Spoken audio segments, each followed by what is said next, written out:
Lazimnya ruang berbumbung di bangunan tinggi dibiarkan kosong atau hanya ditanam dengan pokok hiasan. Tapi lain pula bagi Jabatan Pertanian Putrajaya yang mengambil inisiatif menggunakan ruang atas bumbung untuk bercucuk tanam. Bukan sahaja memberi pulangan hasil sayur-sayuran segar yang dapat dikongsi bersama kaki tangannya, namun menghijaukan pandangan mata. Malah usaha ini turut akan dijadikan contoh dan diguna pakai kementerian dan agensi kerajaan lain. Segmen Bijak Tani minggu ini bersama wartawan Izzati Rizal.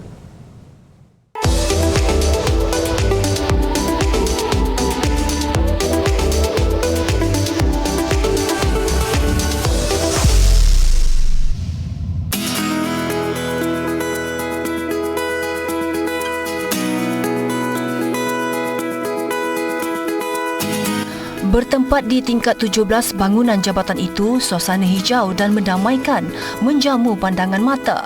Malah pelbagai sayuran termasuk herba yang boleh ditanam dalam masa singkat iaitu 3 hingga 4 bulan memenuhi lanskap kawasan terbabit. Antaranya cili, kobis, daun pandan, pokok lima purut serta daun kunyit.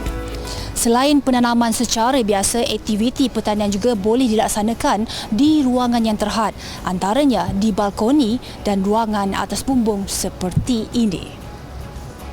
Menurut Ketua Penolong Pengarah Bahagian Pembangunan Industri Tanaman Jabatan Pertanian, Muhammad Adli Salihin Samsudin, inisiatif bercucuk tanam di kawasan tersebut telah diusahakan jabatan sejak 2 tahun lalu.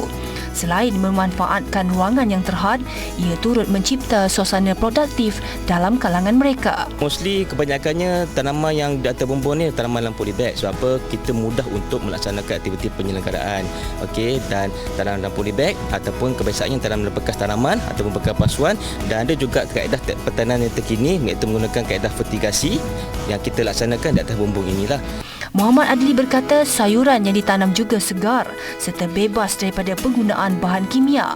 Malah hasilnya dikongsi sesama mereka. Jadi kalau kita ada rooftop gardening ni satu padanya tuan-tuan, kita dapat hasilkan tanaman yang selamat untuk kita makan, dan juga ada jenis tanaman yang kita tidak perlu banyak dalam masakan kita. Macam kalau kita lihat sini macam pokok pandan, ada kalangan staf kita yang nak buat bubur ke nasi lemak ke, dia perlu 1-2 helai daun je. Jadi mudah, boleh datang dan ambil dan boleh digunakan. Bagi Jabatan Pertanian, konsep pertanian atas bumbung membuktikan kekurangan ruang bukan lagi boleh dijadikan alasan untuk tidak bercucuk tanam. Malah pihaknya sentiasa terbuka untuk memberi tunjuk ajar mengenai konsep tersebut bagi agensi kerajaan dan swasta yang berminat mempelajarinya. Izzati Rizal, Bijak Tani, Berita TV9.